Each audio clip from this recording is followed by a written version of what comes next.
จะสวมแหวนให้เพื่อเป็นแรงใจ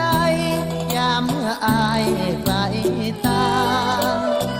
แหวนเงินดวงน้อยถึงไม่มากด้วยราคาคิดถึงไว้ดูแทนหน้าเก็บรักษาสวมไว้ให้ดียอดดวงใจให้ไปบ่นานก็กลับไม่ไปลาลับเสร็จงานแล้วกลับทันทีเอาใจสองเราฝากไว้ในแหวนวงนี้คิดทอดบางเหลือคนดียามอายนี้จากนางห่างไกลรถไกลจะออก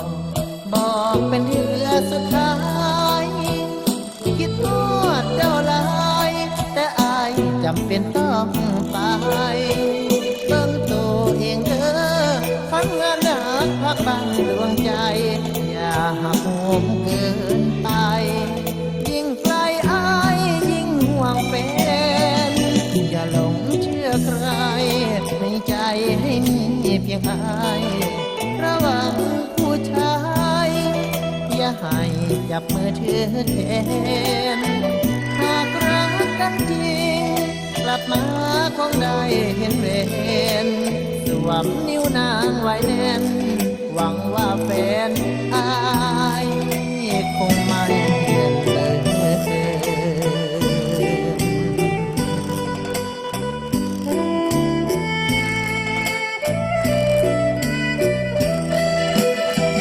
รถไกลจะออกบอกเป็นเรือสุดท้ายคิดทอดเจ้าลายแต่อายจำเป็นต้องไปเบิ่งตัวเองเด้อ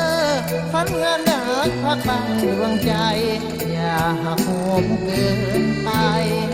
ยิ่งไกลอายยิ่งห่วงเป็นอย่าหลงเชื่อใครในใจให้มีเพียงอายระวังผู้ชายอย่าให้จับมือเธอแทนหากรักกันจริงกลับมา